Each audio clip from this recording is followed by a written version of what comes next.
اعوذ باللہ السمیع العلیم العظیم الحفیظ بوجہ الکریم وسلطانہ القدیم من الرجس الخبیث المخبث الشیطان اللعین الرجیم وقبیلہ ونفخہ ونفثہ وہمزہ۔ بسم اللہ الرحمن الرحیم۔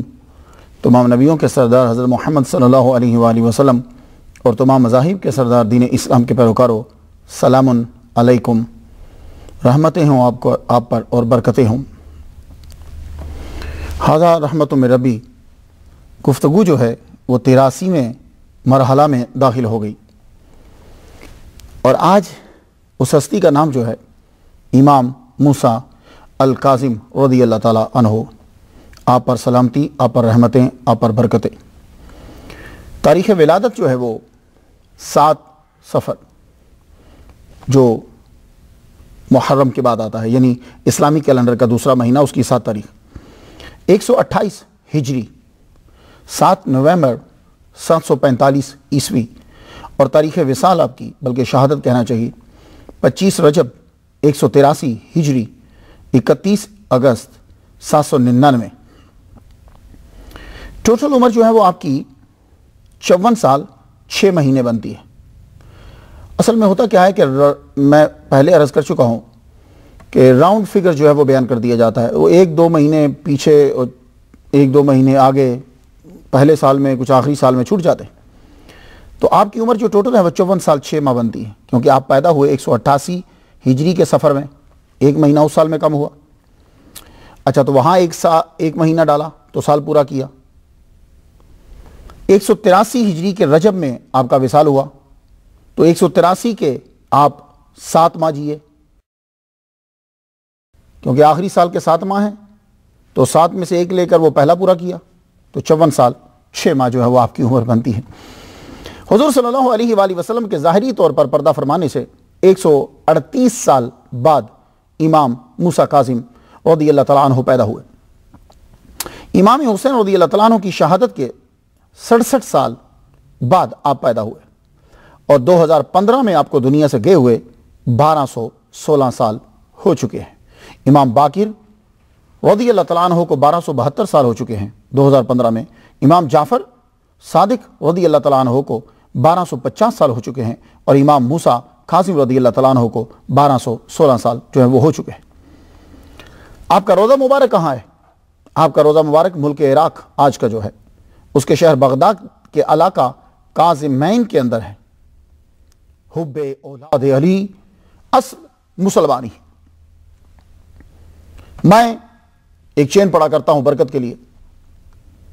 امام رضا بیان کرتے ہیں اپنے والد موسیٰ کاظم سے، امام موسیٰ کاظم بیان کرتے ہیں اپنے والد امام جعفر سے، امام جعفر بیان کرتے ہیں اپنے والد امام باقر سے، وہ بیان کرتے ہیں اپنے والد امام زین العابدین سے، اور وہ بیان کرتے ہیں اپنے والد گرامی امام حسین سے، وہ بیان کرتے ہیں اپنے والد گرامی مولا علی شیر خدا سے، اور وہ بیان کرتے ہیں حضور صلی اللہ علیہ وسلم سے۔ حضور صلی اللہ علیہ وآلہ وسلم سے جبریل علیہ السلام نے کہا، اور جبریل علیہ السلام کو اللہ نے کہا، جاؤ میرے نبی سے جا کے کہہ دو، انی انا اللہ لا الہ الا انا فاعبدنی من جعانی منکم بشہادت ان لا الہ الا اللہ بخلاص دخل فی حسنی ومن دخل فی حسنی آمن من عذابی۔ یہ چین بھی زبردست ہے اور بیان بھی بڑا زبردست ہے۔ آپ کا نام موسیٰ ہے۔ آپ کا نام موسیٰ کیوں رکھا گیا اور کس نے رکھا، اور موسیٰ کا مطلب کیا ہے؟ بس جاننا چاہیں گے نا تینوں باتیں۔ تو موسیٰ جو ہے یہ اللہ تعالیٰ کے پیغمبر کا نام ہے۔ اللہ کو جو نام محبوب ہیں جانتے ہو کون کون سے ہیں؟ محمد، احمد، عبداللہ، عبد الرحمن، اور اس کے بعد انبیاء کے نام اللہ تعالیٰ کو بڑے پسند ہیں۔ تبھی تو اللہ تعالیٰ نے قرآن مجید میں ان کو منشن کیا، عیسیٰ، موسیٰ، یعقوب، ایوب، ابراہیم علیہ السلام، اسحاق، آدم۔ اب موسیٰ کا معنی کیا ہے؟ تو موسیٰ اگر عربی زبان کا لفظ ہے مانا جائے تو ماسا یموسو ماسن سے موسیٰ ہوگا۔ تو موسیٰ کا معنی کیا ہوگا؟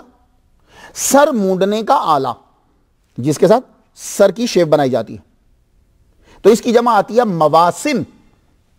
کچھ بات سمجھ میں آئی؟ اگر لفظ موسیٰ کو عربی مانا جائے اور اگر عبرانی زبان کا لفظ ہو تو پھر یہ موشے کا معرب ہوگا، یعنی موشے سے عربی میں موسیٰ جو ہے وہ بنا کر استعمال کیا گیا۔ عبرانی زبان میں موشا، یہ میں نے عبرانی میں ہیبرو جسے کہتے ہیں، ہیبرو کے اندر یہ میں نے پروننسیشن سنے، موشا کا معنی ہوتا ہے کھینچ کر نکالا ہوا۔ تو موسیٰ علیہ السلام کو معرب جب بنایا گیا ہے تو یہ اصل میں موشا ہے۔ کیوں؟ اس لیے کہ آپ کی والدہ محترمہ نے تابوت کے اندر ڈال کر آپ کو پانی میں بہا دیا تھا۔ پھر حضرت آسیہ علیہ السلام، آپ نے اپنی لوڈیوں سے یہ کہا کہ جاؤ اس تابوت کو درختوں کے جھنڈ سے کھینچ کر نکال لاؤ، تو وہ نکال کر آپ کو باہر لایا گیا، تو اس لیے نام پڑ گیا موسیٰ۔ تو فرہنگ اصفیہ میں ہے کہ منہ کا معنی ہے تابوت اور سا کا معنی ہے پانی۔ تو چونکہ آپ کو والدہ نے تابوت میں ڈال کر پانی میں بہا دیا تھا، حضرت آسیہ نے جب تابوت سمیت نکالا اپنی نہر سے تو نام ہو گیا موسیٰ۔ ملتے جلتے ہی ہیں، بس ذرا الفاظوں کی تبدیلی ہے، بیسک وہی چیز ہے۔ مقامہ تحریری کی شرح میں نے پڑھا کہ آپ کا تابوت جو ہے وہ تیرتا تیرتا، یہ جو خود بنائی جاتی ہیں نا نہریں، تو اس کے گرد درخت بھی ہوتے ہیں، پرانے دور کے اندر ہوتے تھے، تو وہ تیرتے تیرتے درختوں اور جھاڑیوں میں جا کے پھنس گیا۔ حضرت آسیہ علیہ السلام بعد میں مسلمان ہو گئی تھی، پھر ان کی جو بیوی، انہوں نے لونڈیوں سے یہ کہا کہ جاؤ یہ تابوت کو درخت سے نکال کر لاؤ۔ عبرانی میں موشا ہوا اور معرب ہوا تو پھر موسیٰ ہوا۔ لفظ موسیٰ ہارون علیہ السلام کے چھوٹے بھائی حضرت موسیٰ علیہ السلام کے لیے استعمال ہوا۔ اللہ نے یہ نام قرآن مجید میں 136 مرتبہ جو ہے وہ بیان کیا ہے، 136 مرتبہ۔ اللہ اکبر جل شان، دیکھیے ذرا، جانبداری تو نہیں ہے نا۔ اور ہمارے نبی جن کے اوپر قرآن مجید اترا ہے، محمد مصطفیٰ صلی اللہ علیہ وسلم، آپ کا نام قرآن مجید کے اندر ٹوٹل محمد 4 مرتبہ ہے، لفظ محمد 4 مرتبہ ہے، اور موسیٰ علیہ السلام 136 مرتبہ ہے۔ تو حضرت امام جعفر صادق رضی اللہ تعالیٰ عنہ، آپ نے ان کا نام موسیٰ رکھا۔ تو بھئی موسیٰ کیوں رکھا نام؟ اس لیے موسیٰ ان کا نام رکھا کہ محمد مصطفیٰ صلی اللہ علیہ وآلہ وسلم کا دیدار ہوا آپ کو، اور کہا کہ اللہ تعالیٰ تجھے بیٹا عطا فرمائے گا، اس کی شکل اللہ تعالیٰ کے پیغمبر موسیٰ علیہ السلام کے اوپر ہوگی، تو اس لیے تم اس کا نام موسیٰ رکھنا۔ تو بھئی ورنہ عربیوں کے اندر نام جو ہیں وہ، اور خاص طور پر اولاد علی کے اندر نام آپ کو پتہ ہے ڈیفرنٹ نام ان کے رکھے جاتے ہیں، عمر رکھتے ہیں، عثمان رکھتے ہیں، علی رکھتے ہیں، یہ نام رکھے جاتے ہیں بیچ میں۔ تو ایک دم سے موسیٰ جو نام رکھا گیا، اس کی وجہ یہ تھی کہ آپ کو بتایا گیا، خواب میں دکھلایا گیا۔ میں نے جب سے آئمہ کا تذکرہ شروع کیا تو میں امام زین العابدین علیہ السلام، امام جعفر صادق علیہ السلام، امام باقر علیہ السلام، تو میرے کافی سارے لسنر جو ہیں نا، انہوں نے یہ مجھے پیج کے اوپر بھی اور ویسے بھی کہا کہ علیہ السلام جو ہے یہ تو اہل تشیع کہتے ہیں۔ میں نے کہا بات تو ٹھیک ہے، اہل تشیع کہتے ہیں، لیکن یہ چھوڑیے، یہ پوچھئے کہ کیا علیہ السلام کہہ سکتے ہیں کہ نہیں کہہ سکتے؟ تو میں نے 12 جواب بھی دیا، لیکن میں پھر جواب دے دیتا ہوں آپ کو۔ دیکھیے یہ جو علیہ السلام ہے، یہ ہر آدمی اپنی نماز کے اندر جب تشہد میں بیٹھتا ہے تو وہ ہر ولی کو علیہ السلام کہہ رہا ہے۔ نہیں سمجھ آئی؟ تو ذرا پڑھیے تشہد، السلام علینا، ہم پر سلام، وعلی عباد اللہ الصالحین، تو سلام علی عباد اللہ الصالحین، تو کیا بتائیے کہ ائمہ کرام اللہ کے بندے نہیں ہیں؟ تو آپ تو اپنی تشہد کے اندر ہر ایک آدمی کے اوپر سلام بھیج رہے ہیں، ہر نیک آدمی کے اندر ہر ولی کے اوپر سلام بھیج رہے ہیں۔ تو آج کل جتنے بریلوی ہیں آپ دیکھ لیجئے، وہ جب بھی نام لیں گے عبد القادر گیلانی رحمۃ اللہ علیہ کا تو رضی اللہ تعالیٰ عنہ کہتے ہیں ساتھ۔ تو میں 12 اس کا جواب جو ہے وہ دے چکا ہوں کہ دیکھو، آپ السلام علیکم ہر بندے کو کہتے ہو، اس کو بھی تو کہہ رہے ہو نا تجھ پر سلام ہو، کہہ رہے ہو نا، اپنے ابا جی کو کہہ رہے ہو آپ پر سلام ہو، اپنے چاچا جی کو کہہ رہے ہو آپ پر سلام ہو۔ تو بھئی یہ لفظ ایک ہے، لفظ کا استعمال ناجائز ہے یا جائز ہے؟ تو دیکھیے یہ لفظ کا استعمال ہو سکتا ہے، لیکن مراتب کر دیے گئے، مراتب جو ہے وہ یہ کہہ دیا گیا بھئی علیہ السلام انبیاء کے لیے، تاکہ پتہ چل جائے کہ یہ نبی ہیں۔ یہ کوئی فرض نہیں ہے کہ آپ نبیوں کے علاوہ کسی کو علیہ السلام نہیں کہہ سکتے۔ تو اس کے لیے بہتر یہ ہوگا کہ آپ لوگ اپنے مولوی صاحب سے پوچھیں، لیکن مولوی صاحب سے یہ ضرور کہیے گا کہ مولانا صاحب ہم نماز کے اندر السلام علینا وعلی عباد اللہ الصالحین کہتے ہیں، قرآن مجید کے اندر اللہ تعالیٰ نے سلام علی عبادہ الذین اصطفیٰ کہا ہے، اور ہم ایک دوسرے کو السلام علیکم کہتے رہتے ہیں۔ تو یہ جو علیہ السلام ہے یا رضی اللہ تعالیٰ عنہ ہے یا رحمت اللہ علیہ ہے، یہ مطلب نہیں ہے کہ ایک دوسرے کو نہیں کہہ سکتے۔ اگر کوئی رحمت اللہ علیہ ہے تو سلام نہیں ہے، اگر کوئی علیہ السلام ہے تو وہ رحمت اللہ نہیں ہے، ایسا ہرگز نہیں ہے. لیکن وہ یہ تھا کہ جو لوگ ان پڑھ تھے، جن کو معلوم نہیں تھا، ان کو فرق کرنے کے لیے یہ جو ہے وہ لگا دیا جاتا تھا، تاکہ پتہ چل جائے کہ علیہ السلام یہ نبی ہیں اور رضی اللہ تعالیٰ عنہ یہ صحابی ہیں اور رحمت اللہ علیہ یہ ولی کامل ہے. لیکن اس کا مطلب ہرگز یہ نہیں ہے کہ ایک دوسرے کے لیے یہ استعمال نہیں ہو سکتا، جو کرے گا وہ کافر ہو جائے گا. ہر نمازی جو ہے وہ اسے استعمال کر رہا ہے. تو خیر، امام موسیٰ کاظم علیہ السلام بھی ہیں، رضی اللہ تعالیٰ عنہ بھی ہیں، رحمت اللہ علیہ بھی ہیں، یہ سب چیزیں. اب آ جائیے کاظم، امام موسیٰ کاظمی سید آپ نے سنے، ہمارے خواجہ معین الدین اجمیری چشتی رحمت اللہ علیہ وہ بھی کاظمی ہیں، امام موسیٰ کاظم کی اولاد سے ہیں وہ. تو کاظم کا معنی کیا ہے؟ غور سے سنیے گا. کاظم کا اصل معنی جو ہے یہ کاظم جو ہے یہ اس میں فاعل کا صیغہ ہے، باب ضرب یضرب سے، کاظمہ یکظم، اس سے بڑے اشتقاق ہیں، لیکن اس کا اصل معنی کیا ہوتا ہے؟ اس میں روکنا ہے، قاف ضا میم، اس کے اندر اصل روکنا ہے. میں ایک حدیث کا جملہ پڑھوں، بسم اللہ الرحمن الرحیم. اذا تصاعب احدکم فلیکظم ما استطاع، جب تم میں سے کسی کو جمائی آ جائے تو اس کو روکو. کیوں؟ کہ یہ جو تصاعب ہے، یہ جو جمائی ہے، یہ شیطان کی طرف سے. یہی وجہ ہے کہ جب اگر آپ نماز ادا کر رہے ہو اور نماز ادا کرتے ہوئے آپ کو جمائی آ گئی تو کوشش کیجئے کہ ہونٹوں کو دانت کے نیچے دبا دیجئے تاکہ یہ بند ہو جائے، اور منہ کھول کر آواز تو نکالنا ہی نہیں ہے. اگر آپ نے جمائی کے دوران منہ کھول کر آواز نکالی تو ایک تو شیطان ہنسے گا، دوسرا حضور فرماتے ہیں کہ شیطان منہ میں داخل ہو کر پیشاب کر دیتا ہے، یورین کر دیتا ہے. تو آپ لوگوں نے جو ہی جمائی آئے پہلے تو اپنے دانتوں کے نیچے اپنے ہونٹ دبا کر روک لیجیے، نہیں تو پھر آپ اپنے دائیں ہاتھ کو یوں رکھ کے روک لیجیے. دائیں ہاتھ دونوں طرف سے آپ استعمال کر سکتے ہیں، لیکن بایاں ہاتھ یہ اس کی پام سائڈ یہ استعمال نہیں کر سکتے، یہ استعمال کر سکتے. کچھ سمجھ میں آ گیا آپ کو؟ تو فل یکظم، اسے روکیے. کاظم البعیر، جگالی نہ کرنا، اونٹ کا جگالی نہ کرنا، یعنی جو اس نے کھایا ہے اسے روک لینا.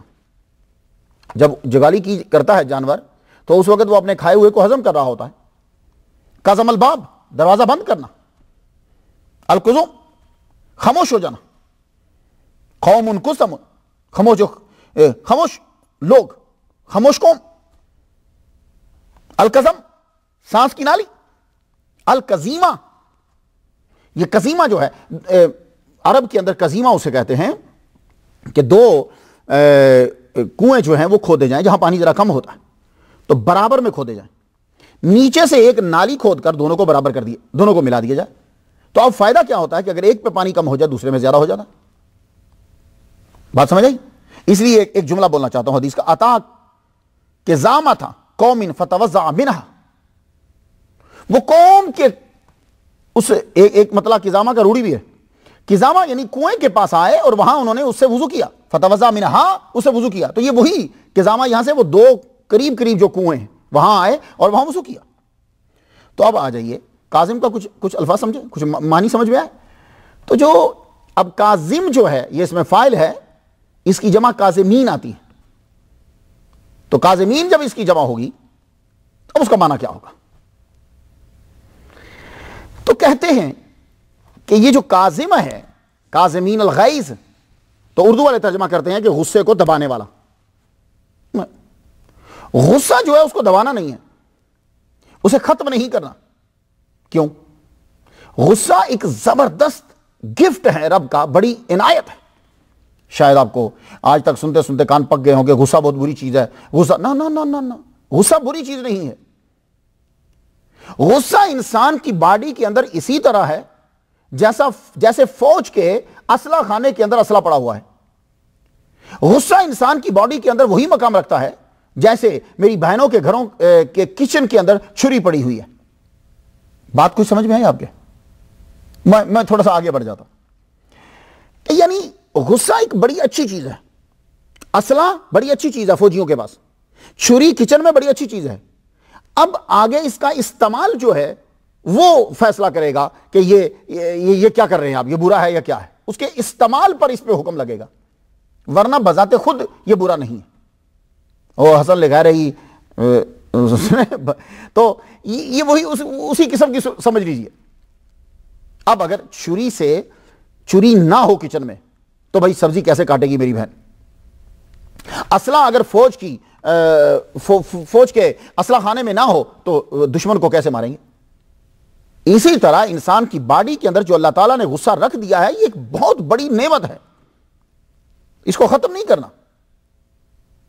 کیوں؟ غصہ جو ہے یہی غصہ ہے کہ جس کی بنا پر آپ اپنے ملک کی حفاظت کرتے ہو، اپنی قوم کو جو ہے وہ بچاتے ہو۔ یہ غصہ ہی ہے الہ کلمہ حق جس کی وجہ سے تم ظالم بادشاہ کے سامنے بھی کھڑے ہو جاتے ہو۔ یہ غصہ ہی ہے جس کی وجہ سے تم اپنے بچوں اور طلباء کو سمجھانے کے لیے ڈانٹتے بھی ہو۔ اور یہ غصہ ہی ہے کہ جب تمہاری غیرت جو ہے وہ بلند ہوتی ہے۔ تو غصہ جو ہے، اب کاظمین الغیظ کا معنی کیا ہوگا؟ دیکھ لیجیے، میں معذرت چاہتا ہوں، لوگ عادی ہوتے ہیں وہ ایک پرانی چیزیں سننے کے لیے، لیکن میں امام موسیٰ کاظم کو جو کاظم کا ٹائٹل دیا گیا ہے، تو میں یہ نہیں تسلیم کرتا کہ امام موسیٰ کاظم نے اپنے اندر سے غصے کو ختم کر دیا ہے۔ جس کے اندر سے غصہ ٹوٹلی ختم ہو جائے وہ کامل انسان نہیں ہوتا۔ تو اب کاظم کا معنی کیا ہوگا؟ تو میں آپ کو لے جانا چاہتا ہوں اسی حدیث کی طرف، اس جملے کی طرف جو کظیمہ ہے۔ وہ کیا ہوتا ہے اب سمجھانے کے لیے کہ یہ دو کنویں ہیں، تو دو کنویں جب کھودے عرب والوں نے تو نیچے سے ایک نالی نکال کے دونوں کو آپس میں ملا دیا، تو اب کیا ہوتا ہے کہ ایک طرف سے کم تو دوسری طرف سے زیادہ۔ تو کاظم کا معنی کیا ہوگا؟ غصے کو ختم کر دینے والا نہیں، کہ یعنی جب اس کے اندر مشتعل کرنے والی طاقتیں جو ہیں، قوتیں جو ہیں، وہ جب بڑھتی ہیں تو وہ ان کا استعمال تخریب کاری میں استعمال نہیں کرتا، وہ ان کا استعمال تعمیر سازی میں کرتا ہے۔ آپ کو سمجھ میں آ گئی؟ تو امام موسیٰ، اتنے امام گزرے ہیں، امام جعفر صادق ہیں، امام باقر ہیں، امام زین العابدین ہیں، لیکن یہ موسیٰ کاظم ہیں۔ تو جب یہ کاظم ہیں تو اب کوئی تو چیز ان کے اندر ہوگی نا، تو یہی ہے کہ جو طاقتیں جن کا استعمال ہم عام لوگ غلط کر جاتے ہیں، امام موسیٰ کاظم نے اسی طاقت کا استعمال تعمیر سازی میں کیا ہے۔ اب بات کو سمجھ میں آ گئی؟ تو کاظمین الغیظ، آپ کاظم ہیں، امام موسیٰ کاظم جنہوں نے غصہ کو تخریب میں نہیں تعمیر میں لگایا۔ تو اس لیے آپ کا نام بول کر یہ بتا رہا ہے کہ ہارون الرشید کو غلطی ہوئی ہے۔ آپ تخریب کاری میں کبھی اپنی صلاحیتوں کو استعمال نہیں کریں گے۔ اب آ جائیے، ہم جاننا چاہتے ہیں کہ ہمارے امام جو ہیں، امام موسیٰ کاظم رضی اللہ تعالیٰ عنہ، سلامتی ہو آپ پر، رحمتیں ہوں آپ پر، برکتیں ہوں آپ پر۔ امام موسیٰ کاظم مولا علی شیر خدا، ان کے بیٹے امام حسین، ان کے بیٹے زین العابدین، ان کے بیٹے امام باقر، ان کے بیٹے امام جعفر صادق، امام جعفر صادق کے بیٹے جو ہیں وہ ہیں امام موسیٰ کاظم۔ پیور چین، پیور خون، اللہ اکبر جل شان۔ امام جعفر صادق رضی اللہ تعالیٰ عنہ نے بی بی حمیدہ خاتون سے بیعہ کیا، اور یہ نارتھ آف افریقہ کی ہیں، بربریہ قبیلے سے تعلق رکھتی ہیں۔ میں جب مراکش میں گیا تھا محمد بن سلیمان الجزولی رحمۃ اللہ علیہ کے روزہ اطہر پر، وہاں سے دلائل الخیرات کی اجازت لینے کے لیے، ان کی اولاد کے جو ہیں وہ مجھے حسن تلمودی ملے، مجھے انہوں نے اجازت دی، دعائیں بھی دی بڑی، آپ نے دیکھا ہوگا چینل کے اوپر۔ وہاں زیادہ تر لوگ ہیں، یہ لیبیا کے اندر رہتے ہیں، یہاں رہتے ہیں، تنیزیہ میں رہتے ہیں، مراکش کے اندر رہتے ہیں یہ۔ تو میں بی بی حمیدہ خاتون کا جو قبیلہ ہے اس کے ایک فرد سے میں ملا، قطبیہ مسجد کی جب سامنے کی سڑک میں کراس کر رہا تھا تو رستے میں وہ مجھے ملا، چھوٹی چھوٹی اس کی داڑھی تھی، تو he talked to me in English. So he said, where are you from? I go, I'm from America. So I'm memorizing the Quran Majid. 14 para I memorized. I go, oh, 14 paras you memorized. I go, next will be, سبحان الذی اسری بعبدہ لیلا من المسجد الحرام الی المسجد Al-Aqsa الذی بارکنا حولہ لنریہ من آیاتنا انہ سمیع البصیر۔ تو ہی اسمائلڈ، مسکرایا۔ میری کافی دیر اس کے ساتھ بات چیت ہوتی رہی۔ نفیس لوگ، اللہ اکبر جل شانہ۔ تو یہ حمیدہ خاتون جو ہیں یہ شاگردہ ہیں، انہوں نے بیسک علم جو ہے وہ حاصل کیا حضرت امام جعفر صادق رضی اللہ تعالیٰ عنہ سے، قرآن، حدیث، فقہ، اور اللہ تعالیٰ نے کمال کا ان کو حافظہ عطا فرمایا تھا، بہترین عالمہ و فاضلہ تھی۔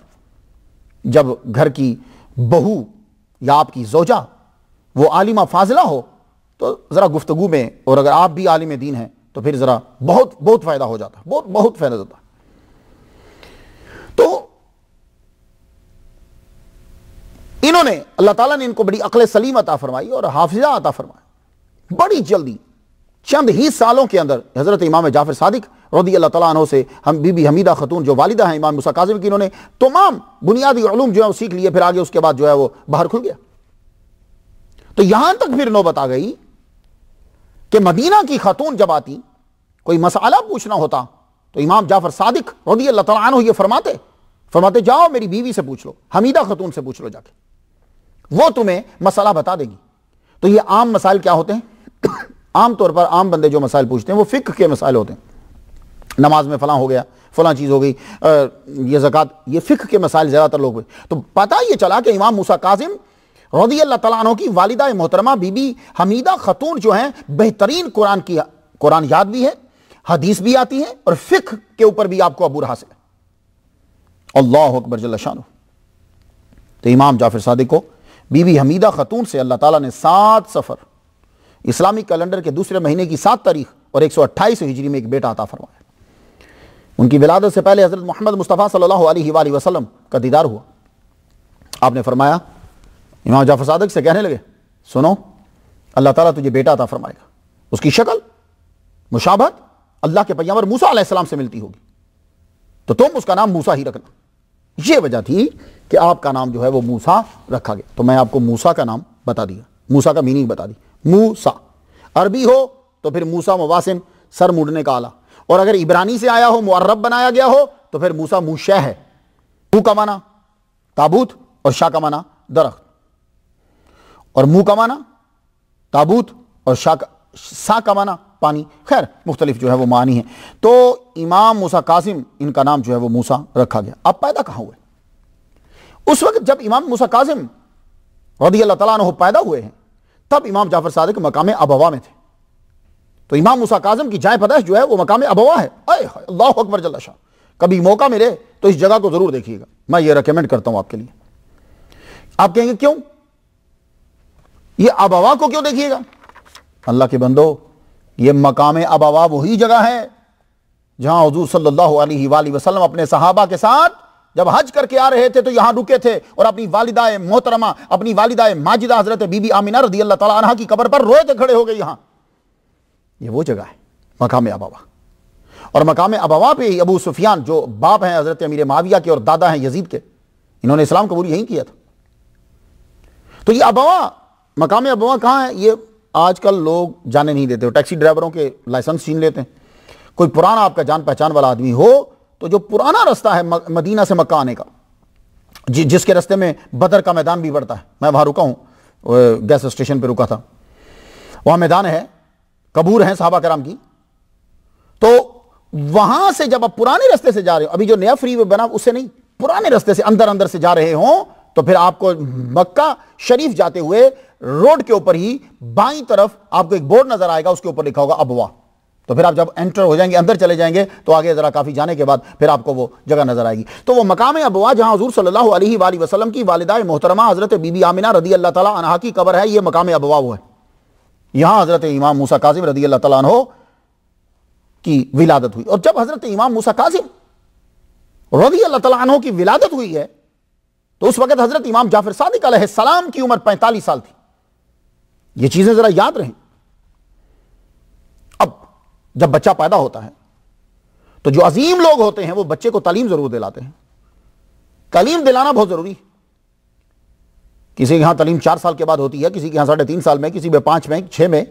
ہمارے اسلام کے اندر تعلیم، ادھر بچہ پیدا ہوا ادھر تعلیم شروع ہو جاتی ہے۔ بچہ پیدا ہوا، جاؤ جا کے مولوی کو بلا کے لاؤ، زیادہ سے زیادہ تمہیں لیٹ کرنے کا، ٹھیک ہے تم تھوڑا سا لیٹ کر لو لیکن اسے فوراً بلاؤ، جتنی جلدی بلا سکتے ہو۔ نام رکھو، اسے بلاؤ، بچے کو میٹھا دو، کسی نیک آدمی کا جھوٹا۔ تو وہ اذان جو ہے وہ اصل میں تعلیم ہے، پورا خلاصہ، اللہ اکبر اللہ اکبر اشہد ان لا الہ الا اللہ اشہد ان محمد رسول اللہ حی علی الصلاۃ حی علی الفلاح، اللہ اکبر لا الہ الا اللہ، یہ ساری تعلیم، ایک بیسک تعلیم یہی ہے ہماری، بچے کو فوراً دے دی۔ تو حضرت موسیٰ کاظم، اب ان کو تعلیم کس نے دی؟ کون استاد ہے ان کا؟ تو بھائی مجھے زیادہ گفتگو کرنے کی ضرورت ہی نہیں ہے۔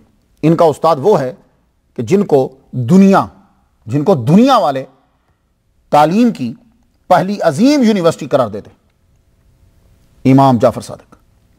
یہ علم کی یونیورسٹی ہے بذات خود، ان سے علم حاصل کیا۔ اور آپ کی علمی پاور کتنی تھی حضرت موسیٰ کاظم کی؟ کتنی علمی پاور تھی؟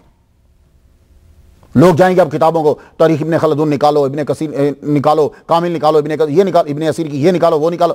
نا، میں بتاتا ہوں بھائی، امام موسیٰ کاظم رحمۃ اللہ علیہ، امام موسیٰ کاظم رضی اللہ تعالیٰ عنہ، امام موسیٰ کاظم علیہ السلام، امام موسیٰ کاظم کی کتنی پاور ہے علمی، اس کا اندازہ اس بات سے لگا لیجئے کہ ہارون الرشید نے آپ کو سانس نہیں لینے دیا سکھ کا۔ اپنے 21 سالہ دور کے اندر اس نے امام موسیٰ کاظم کو سانس نہیں لینے دیا۔ کیوں؟ کویشچن ہے نا میرا، کیوں؟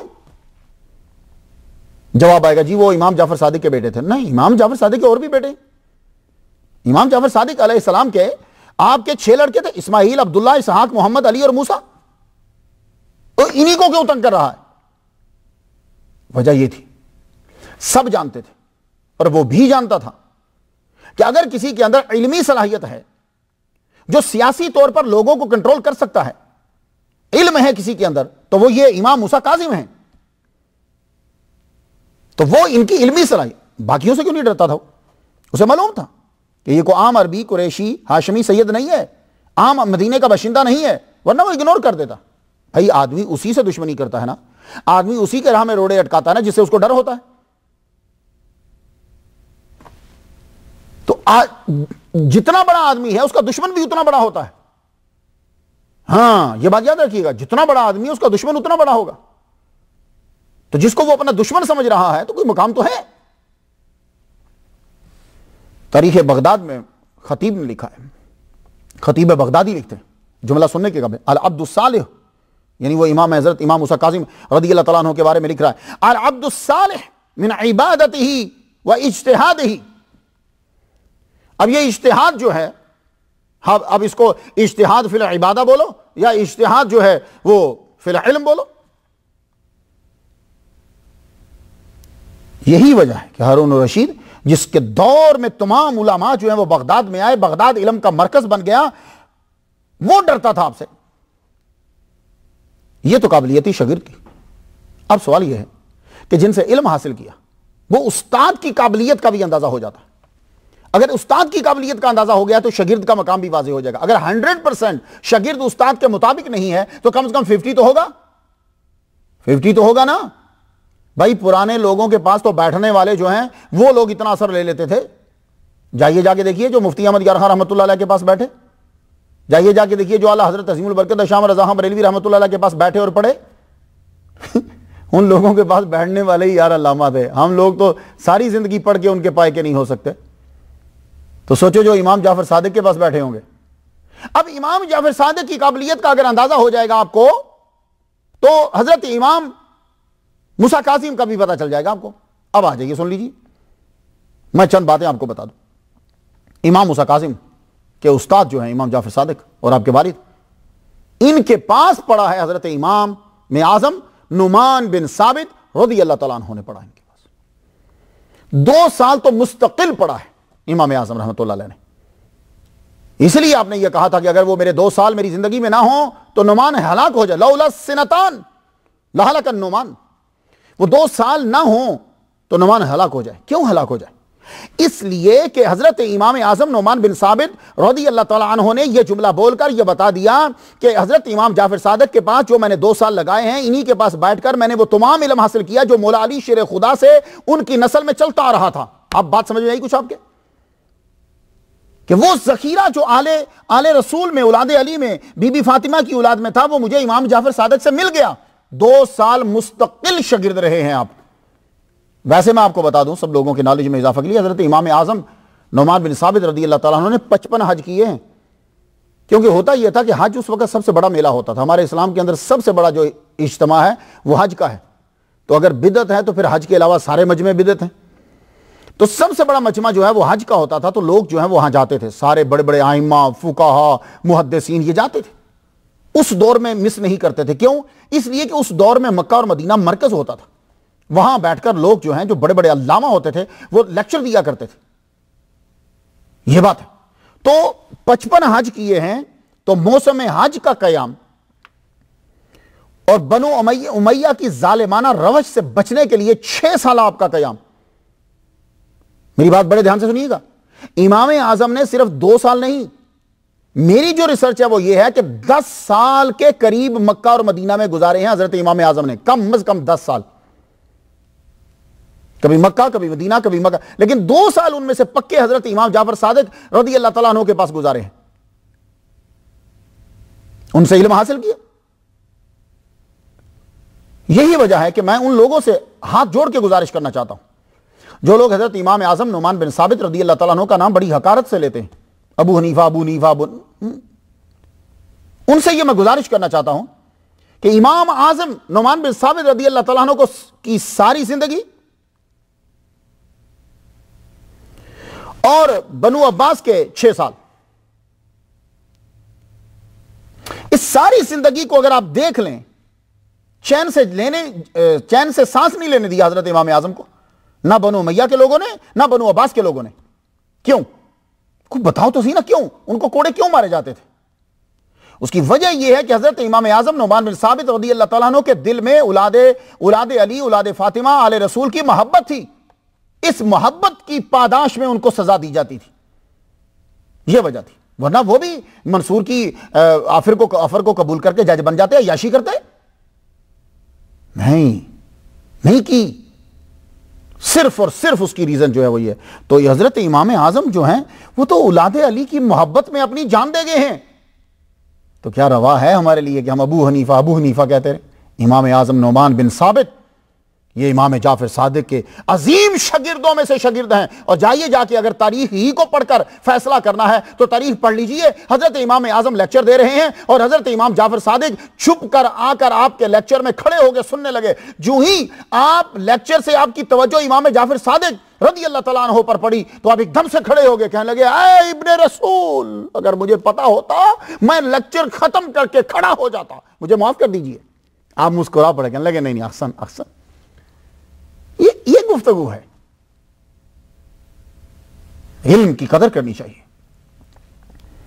تذکرۃ الحفاظ کی پہلی جلد صفحہ 166 پہ حضرت امام ابو حنیفہ رحمۃ اللہ علیہ فرماتے ہیں، ما رأیت افہم من جعفر بن محمد، میں نے حضرت امام جعفر سے زیادہ افہم فہم و فراست والا بندہ میں نے نہیں دیکھا۔ امام موسیٰ کاظم کے استاد و والد امام جعفر علیہ السلام جعفر صادق کے بارے میں صالح بن ابو الاسود کا قول ہے تہذیب الکمال کی 5ویں جلد صفحہ 79 کے اوپر کہ امام جعفر صادق، میں یہ بتا رہا ہوں آپ کو کہ آپ کو حضرت امام موسیٰ کاظم کے استاد کی قابلیت کا پتہ چل جائے تاکہ آپ کو پتہ چلے شاگرد بھی کس مقام پہ تھے، تو کوئی مقام کا تعین تو ہو جائے گا نا۔ اب ذرا سنیے کہ امام جعفر صادق، یہ سلونی کا لفظ میں بہت تاریخ میں بڑے عرصے کے بعد سن رہا ہوں، مولا علی نے کہا تھا نا، اور آج مولا علی کا بیٹا کہہ رہا ہے۔ امام جعفر صادق نے کہا سلونی قبل ان تفقدونی فإنه لا يحدثكم احد بعدی بمثل حدیثی، آؤ پوچھو مجھ سے اس سے قبل کہ مجھے تم کھو دو۔ فإنه لا يحدثكم احد بعدی، میرے بعد کوئی وہ حدیثیں بیان نہیں کرے گا جو میں بیان کرتا ہوں۔ سچ کہا حضرت امام جعفر صادق نے، واقعی کوئی مائی کا لال بیان کر نہیں سکتا، کوئی علی کا بیٹا ہوگا تو بیان کرے گا نا۔ امام جعفر صادق، اللہ اکبر جل شان۔ امام موسیٰ کاظم رضی اللہ تعالیٰ عنہ نے 20 سال اپنے والد گرامی کے ساتھ گزارے، ہر طرح کا علم حاصل کیا، جانے کی ضرورت ہی نہیں۔ یونیورسٹی پاس ہو تو کیوں جا کے، جہاں یونیورسٹی ہے، سکول ہے، کالج ہے، ساری چیزیں ہیں تو پھر وہیں پڑھیں، پھر آگے کیوں جائیں؟ ہم آگے کیوں جائیں؟ اب میں تھا، ہمارا گھر جامعہ نعیمیہ کے پیچھے تھا، وہیں پہلی دوسری تیسری یہ چھوٹی ساری عمر وہیں گزری، میری بچپن وہیں گزرا، تو اب ہم نے قرآن وہیں پڑھا، کتابیں وہیں پڑھی، وہیں سے فارغ ہوئے، کیوں جائیں کہیں اور جب سب کچھ میرے گھر کے پاس ہے؟ تو امام موسیٰ کاظم کسی اور کے پاس کیوں جائیں کہ جب ان کے والد گرامی اس وقت پوری دنیا کی سب سے بڑی یونیورسٹی ہے۔ بہت سیکھا اپنے والد گرامی کے ساتھ۔ عبادت تو سیدوں کا، سید سجدے میں تو رہتا ہے، سخاوت اور سجدہ، یہ دو تو اس کی خاص نشانیاں ہوتی۔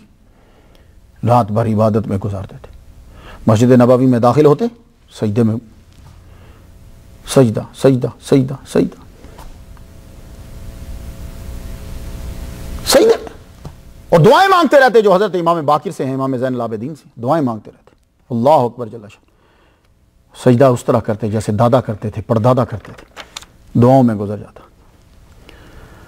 ہم جب کبھی امویوں کا، مروانیوں کا، عباسیوں کا تذکرہ کرتے ہیں تو ایسے لگتا ہے جیسے مکہ مدینہ میں اس دور میں ہڑتال ہوتی تھی، مکہ مدینہ کی دکانیں اور مکان کے دروازے سب بند ہوتے تھے، ایسا لگتا ہے، لیکن نہیں، ایسا نہیں ہے۔ اصل میں مورخ اس وقت ادھر جا ہی نہیں رہا، وہ مورخ اس وقت جاتا ہے مکہ مدینہ جب وہاں جنگ ہو رہی ہوتی ہے، بس وہ زیادہ تر اس طرف رخ ہی نہیں کرتا، کیونکہ ظاہر ہے وہ جب تاریخ لکھ رہا ہے تو وہ تاریخ بادشاہوں کی لکھ رہا ہے، وہ بادشاہ جہاں موجود ہیں، جہاں اس کا کھانا پینا چلے گا وہ وہاں موجود ہے۔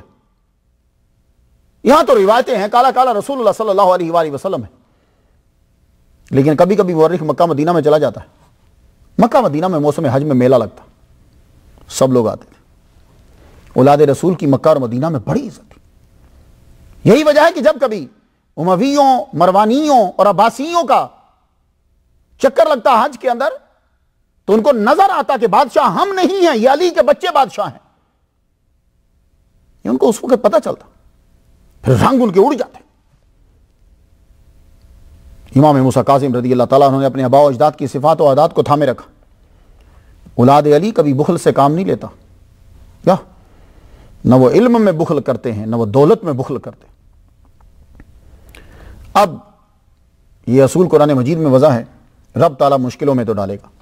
اس نے کہہ دیا ہے وَلَنَبْلُوَنَّكُمْ بِشَيْءٍ مِّنَ الْخَوْفِ وَالْجُوعِ وَنَقْصٍ مِّنَ الْأَمْوَالِ۔ وَلَنَبْلُوَنَّكُمْ سمجھتے ہیں؟ اگر کسی نے عربی گرامر پڑھی ہے تو لام تاکید بنون ثقیلہ ہے، وَلَنَبْلُوَنَّكُمْ ہے، یعنی ضرور بھر ضرور ہم تمہیں آزمائش میں ڈالیں گے، لیکن بچ گئے ہم اس جملے سے، اس لفظ سے، وَلَنَبْلُوَنَّكُمْ بِشَيْءٍ سے بچ گئے۔ یہ ان ہے نا، یہ دو زینے دیکھ رہے ہیں نا، یہ ان سے بچ گئے ہم، بس یہ تنوین نے، یہ قلت نے بچا لیا، ورنہ گئے تھے ہم۔ تو بشیء یہ تو ہوگا۔ اب حضرت امام موسیٰ کاظم پر بھی ابتلا کا، آزمائش کا دور شروع ہو گیا۔ آپ کے دور میں بنو عباس کو تخت مل گیا تھا۔ حضرت علی سے لے کر چھٹے امام تک امویوں اور مروانیوں نے دبا کے رکھا اولاد علی کو، اور ساتویں امام کو بنو عباس نے تنگ کرنا شروع کر دیا۔ بنو امیہ اور بنو عباس دونوں سیاسی طور پر اولاد علی سے خوفزدہ رہتے تھے، کیونکہ اگر کوئی ان کے مد مقابل آ سکتا تھا یا لوگ لا سکتے تھے تو وہ اولاد علی تھے۔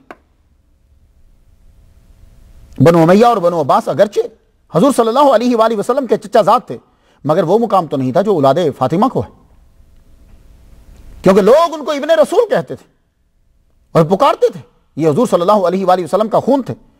یہ اعزاز بنو امیہ اور بنو عباس کو حاصل نہیں تھا۔ لوگ ترہی حوالے سے امویوں، مروانیوں، عباسیوں کی تعریف تو کرتے ہیں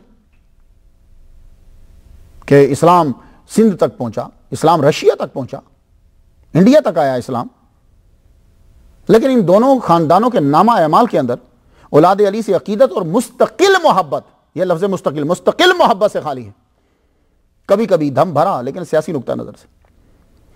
لیکن اب یہ ضروری بھی نہیں ہے کہ ایک عام انسان ایک ہی وقت میں بہترین باپ ہو، بھائی ہو، خامد ہو، بیٹا ہو، دوست ہو، استاد ہو، عالم ہو، قاری ہو، حافظ ہو، مصنف ہو، مقرر ہو، سیاستدان ہو، جرنیل ہو، سب کچھ ہو ایک ہی وقت میں، اور یہ بھی نہیں ہے کہ وہ سب ہی میں برا ہو۔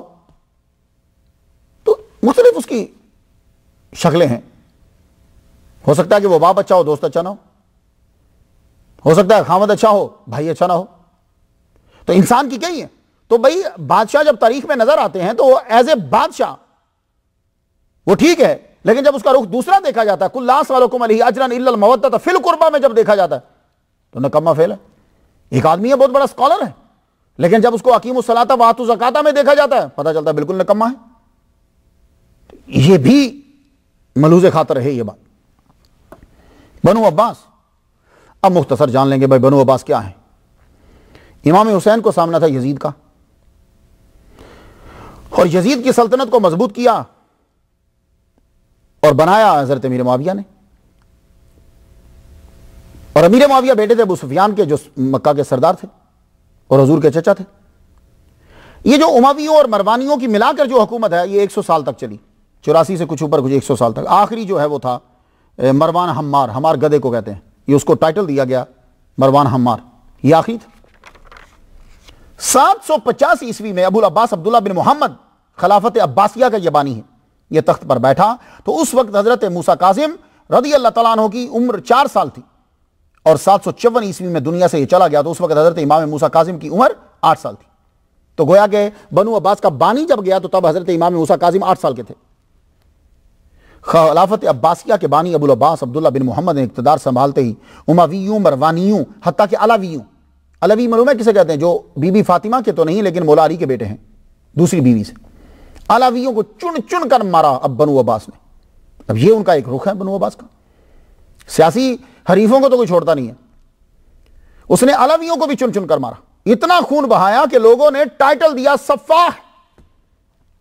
کچھ لوگ تو حدیث بھی بیان کرتے ہیں فرقہ راوندیہ کے نزدیک حضور صلی اللہ علیہ وآلہ وسلم کے بعد خلافت کے مستحق عباس بن عبد المطلب ہے، اور یہ فرقہ کہاں ہے؟ یہ خراسان کے اندر پیدا ہوا فرقہ، کیونکہ یہاں کافی عرصہ گزارا انہوں نے، یہاں یہ پیدا ہوا. یہی وجہ کہ جب داؤد بن علی بن عبداللہ بن عباس جس دن کوفہ میں الصفاح کی خلافت کی بات لے رہا تھا تو بولا تھا کہ حضور صلی اللہ علیہ وسلم کے بعد کوئی امام نہیں ہوا سوائے 2 کے، پہلے مولا علی تھے اور دوسرا جو ہے یہ صفاح ہے جس نے خون بہایا. اس کے نزدیک وہ یہی کہہ رہا تھا کوفہ میں 2 ہی امام ہوئے حضور کے بعد، مولا علی اور یہ جس کی ابھی میں خلافت لے رہا ہوں. اب ذرا سن لیجیے کہ بانی تو بنو عباس کا ابو العباس عبداللہ بن محمد ہے، لیکن اصل پلر جس نے پھیلایا ہے وہ ابو مسلم خراسانی ہے. اگر یہ بندہ نہ ہوتا تو یہ بنو عباس کی کبھی سلطنت قائم نہیں ہو سکتی تھی. جیسے ابن زیاد اور حجاج ہے، اس نے کام کیا وہی کام ابو مسلم خراسانی نے کیا. لاکھوں قتل کر دیے، لاکھوں، سینکڑوں کی بات نہیں کر رہا، لاکھوں مار دیے. ابن حبیرہ کا قتل امان دینے کے بعد، ابو سلمہ وزیر آل محمد کا قتل بہانے سے، سلیمان بن کثیر کا قتل. موصل کے لوگ خلافت عباسیہ کے خلاف ہوئے تو صفاح نے اپنے بھائی یحییٰ بن محمد بن علی عباسی کو 12,000 افراد دے کر بھیجا. بانی بنو عباس، خلافت عباسیہ کے بانی نے 12,000 دے کر بھیجا ان کو، اپنے بھائی کو. انہوں نے کیا کیا کہ وہاں لوگ چند پہلے بندے پکڑ کر مار دیے تاکہ دہشت ہو جائے. لیکن جب بندے مارے لوگ مشتعل ہو گئے. اب جب مشتعل ہوئے تو 12,000 اس کے پاس فوج تو تھی، فوج اس نے سامنے کھڑی کر دی. کہا ٹھیک ہے آ جاؤ مقابلے پہ آ جاؤ. پھر ہم لوگوں نے سوچا یار اگر مقابلے پہ آئے نا کچھ نہ کچھ تو مریں گے. جب گورنمنٹ نے یہ دیکھا، یحییٰ بن محمد نے یہ دیکھا کہ بھائی اب یہ ذرا ڈر گئے ہیں، انہوں نے ایک اور تیر پھینکا، ایک اور دانہ ڈالا. کہنے لگے سب کے سب لوگ جو امان چاہتے ہو نا مسجد میں آ جاؤ، اور جو مسجد میں آ جائے گا ہم اس کو ماریں گے نہیں. تو بنو یہ صفاح کے بھائی نے کیا کیا، موصل کے گورنر نے کیا کرا کہ مسجد کے دروازوں کے اوپر 2 بندے چھپا دیے تلوار دے کر. جو ہی یہ اندر داخل ہوتے اس کی گردن اڑا دی جاتی اور لاش اٹھا کر چھپا دی جاتی. تیزی کے ساتھ یہ عمل جاری رہا. جانتے ہو یہ کام ہوتا رہا. کتنے بندے مار دیے؟ 11,000 بندے قتل کر دیے مسجد کے اندر. میں تاریخ کی بات کر رہا ہوں، جائیے جا کے کھول لیجیے، ابن خلدون کھول لیجیے، تاریخ دیکھیے. تو 11,000 بندوں کو مسجد کے اندر قتل کر دیا.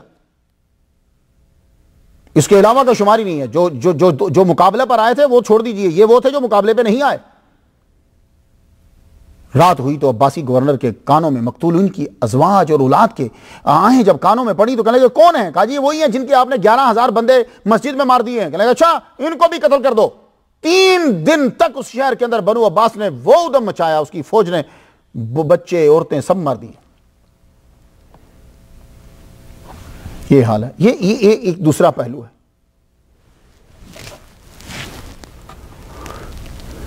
خلافت عباسیہ کا بانی 4 برس 8 مہینے حکومت کر کے مر گیا، انبار میں دفن ہوا. اس کے چچا عیسیٰ نے نماز جنازہ پڑھائی. اس وقت حضرت امام موسیٰ کاظم کی عمر جو ہے وہ کتنی تھی؟ 8 سال. یہ ہے بنو عباس. موسیٰ کاظم نے یہ دور دیکھا، امام موسیٰ کاظم. لیکن اس دور میں آپ بچے تھے، امام جعفر صادق رضی اللہ تعالیٰ عنہ کو مسلسل تنگ کیا جاتا تھا۔ اس کے بعد ابو جعفر عبد المنصور جو ہے وہ بیٹھا، صفا نے وصیت لکھ دی کہ میرے بعد میرا بھائی ابو جعفر، اس کے بعد عیسیٰ بن موسیٰ، یہ وصیت عیسیٰ کے پاس تھی، وہ بیٹھے گا۔ اور اس وقت ابو جعفر جو تھا، یہ منصور کے نام سے جو مشہور ہوا، یہ اس وقت حج کرنے گیا ہوا تھا۔ اس نے خط وہاں وصیت بھیج دی، پہنچا دی کہ بھائی ابو العباس کا انتقال ہو گیا ہے، اب تم جو ہو وہ اس کے جانشین ہو، خلیفہ تم ہو۔ خوشیاں منائیں گی۔ واپس آیا، ابو مسلم خراسانی نے بیعت کی، سب نے بیعت کی۔ حج کے بعد یہ کوفہ آیا، وہاں سے بھائی کی قبر پر تمام اقتدار و اختیارات پر قبضہ ہو گیا منصور کا۔ تو جس نے ان کی حکومت کو مضبوط کیا، پاورفل بنایا، وہ جرنیل تھا، اس کو بہانے سے محل میں بلا کر قتل کر دیا منصور نے۔ کون بلا؟ ابو مسلم خراسانی، اسے قتل کر دیا۔ یہ وہ وفادار تھا۔ اب لوگ یہ کہتے ہیں کہ یہ لوگ جو ہیں انہوں نے فلاں کو مارا، اولاد علی کو تنگ کیا، لو وہ اسی بندے کو انہوں نے قتل کروا دیا دھوکے سے بلا کر، جس نے ان کی سلطنت کی بنیاد رکھی، ابو مسلم خراسانی کو مروا دیا۔ ہوتا کیا ہے؟ ٹھیک ہے، بندے میں خامیاں ہوتی ہیں، یہ آپ لوگ بھی سن لیجئے، آپ بھی آگے آپ کا خاندان بڑھے گا، فیکٹری ڈالیں گے یا آپ کوئی جماعت بنائیں گے، جو لوگ پہلے ہوتے ہیں نا، جنہوں نے آپ کی ساتھ وفاداری کی ہوتی ہے، خدمت کی ہوتی ہے، وہ ان کو کچھ چیزوں میں وہ فری ہو جاتے ہیں۔ حفظ مراتب کا خیال رکھنا چاہیے، ان کا ناز اٹھانا پڑتا ہے۔ کچھ چیزیں ہوتی ہیں اور ان کی کچھ خدمات ہوتی ہیں جو تقاضا کرتی ہیں کہ انہیں نئے آنے والوں پر ترجیح دی جائے، اور کچھ معاملات کے اندر ان کو آزاد رکھا جائے۔ ہاں، یہ بات یاد رکھیے۔ تو یہ اگر آپ نے ایسا نہ کیا تو آپ بڑے اچھے دوستوں کو کھو دیں گے۔ جو آدمی بیچارہ آپ کے ساتھ 14, 15, 16 سال سے رہ رہا ہے، اب آپ اس کے ساتھ بھی وہی حرکتیں کریں جو آپ نئے آنے والے کے ساتھ کر رہے ہیں، آپ اس کو بھی اسی طرح ہی ڈانٹیں، آپ اس کے ساتھ وہی بیہیویئر کریں، بدتمیزی اسی طرح کریں، تو یہ تو نہیں ہوگا نا۔ تو انہوں نے کیا کیا کہ ابو مسلم خراسانی ٹھیک ہے، وہ کسی بعض چیزوں میں ناز دکھاتا تھا، لیکن وہ تھا وفادار، تو انہوں نے اپنے اس وفادار کو بھی اڑا دیا۔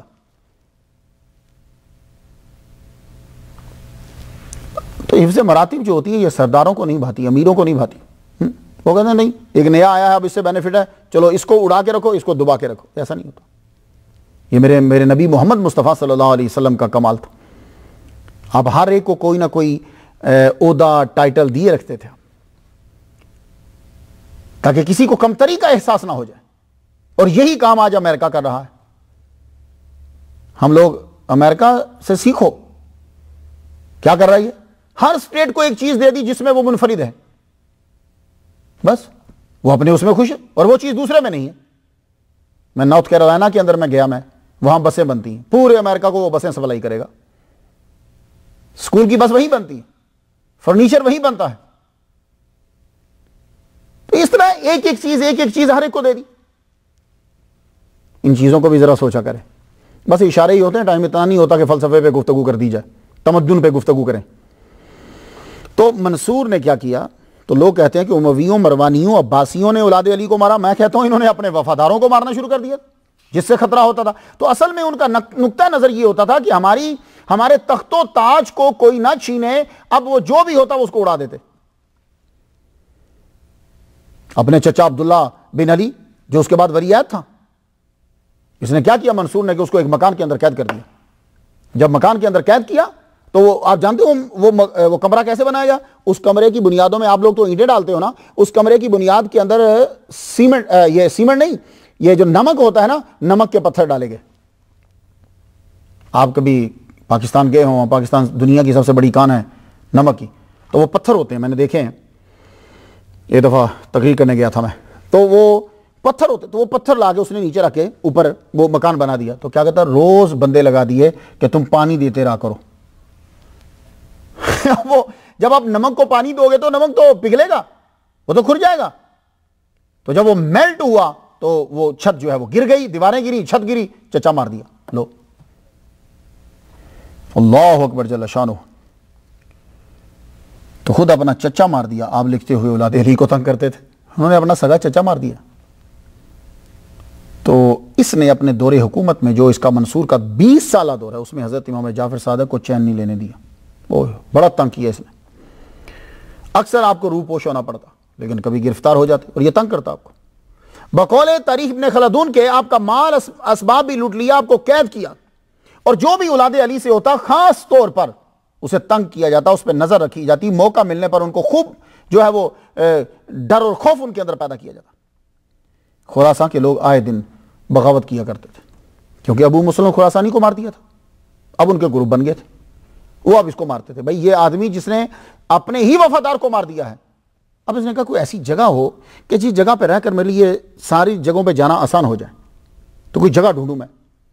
پھر اس کو ایک جگہ مل گئی, وہاں اس نے کیا کیا کہ وہاں ایک شہر کی بنیاد رکھ دی.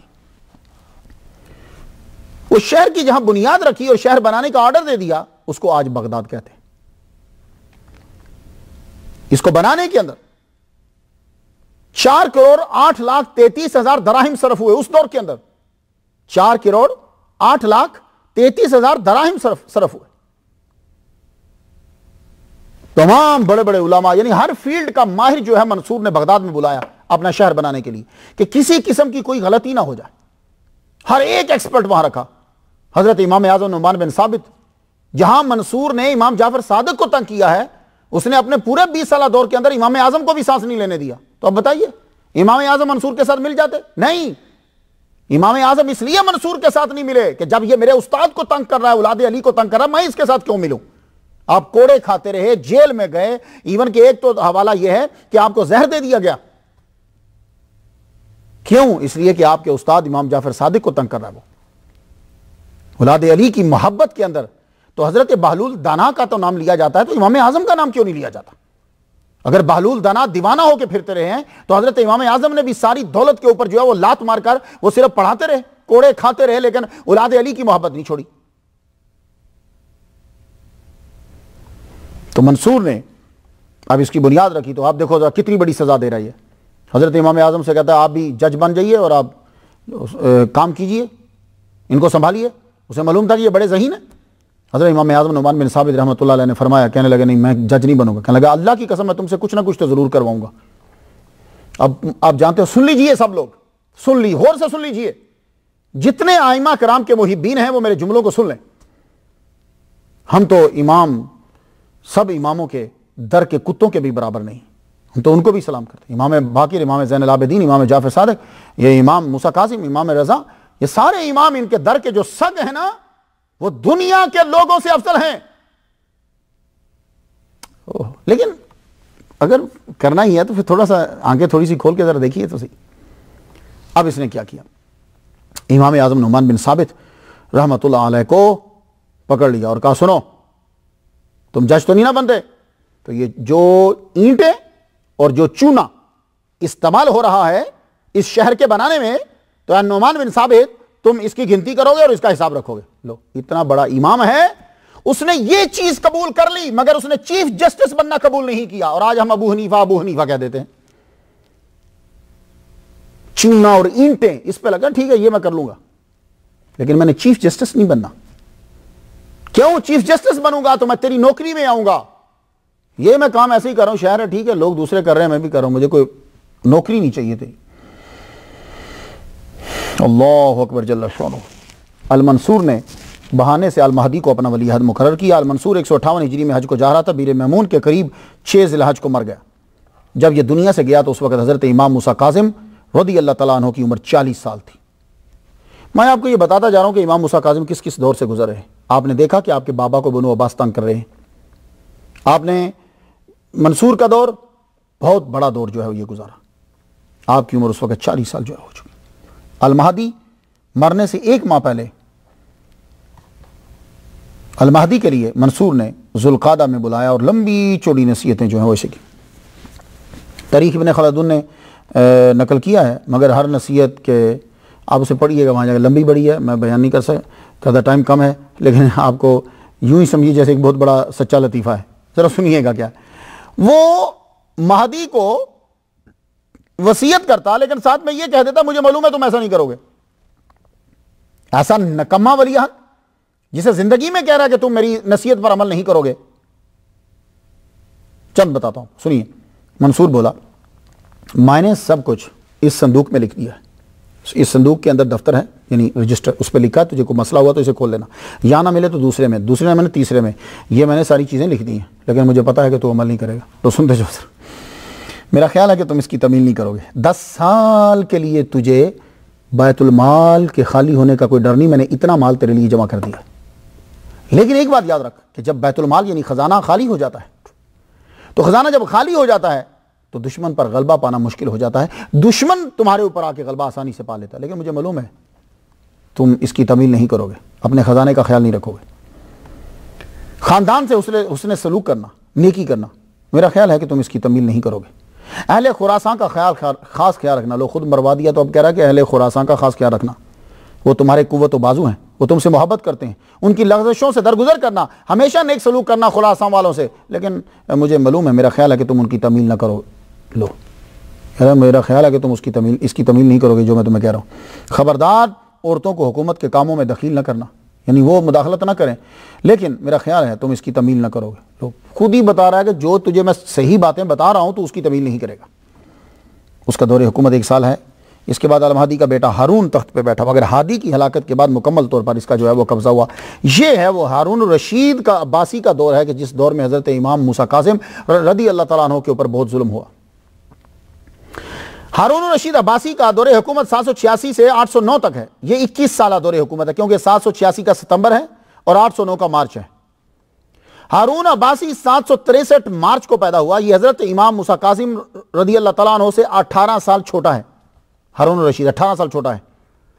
اس نے جب حکومت سنبھالی تو اس وقت عمر 23 سال تھی، اور حضرت امام موسیٰ کاظم رضی اللہ تعالیٰ عنہ کی عمر 41 سال تھی۔ تو ایک بادشاہ کو 2 طرح سے دیکھا جا سکتا ہے، ایک اس کا سلوک سیاسی حریفوں کے ساتھ، دوسرا ملکی ترقی کے ساتھ۔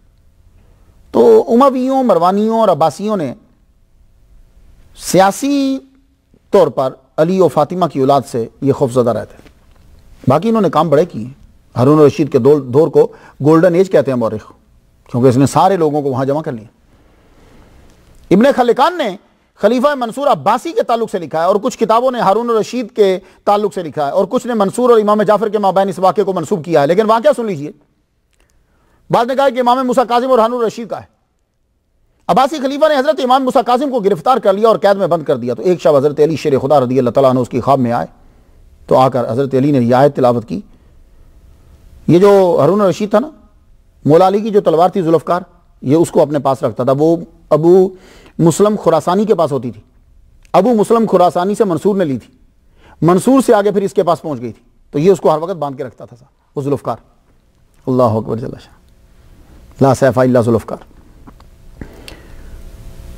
تو یہ مولا علی کی وہ تلوار پاس رکھتا تھا۔ مولا علی اس کی خواب میں آئے اور آتے ہی انہوں نے آپ نے یاد پڑھی فَهَلْ عَصَيْتُمْ أَن تَوَلَّيْتُمْ أَن تُفْسِدُوا فِي الْأَرْضِ وَتُقَطِّعُوا أَرْحَامَكُمْ۔ ہائے ہائے ہائے، عباسی خلیفہ اٹھا، اپنے دوست ابن یونس کو بلایا، بلاتے اس کو خواب سنایا اور کہا ابن رسول کو بلاؤ۔ امام موسیٰ کاظم کو بغداد بلایا،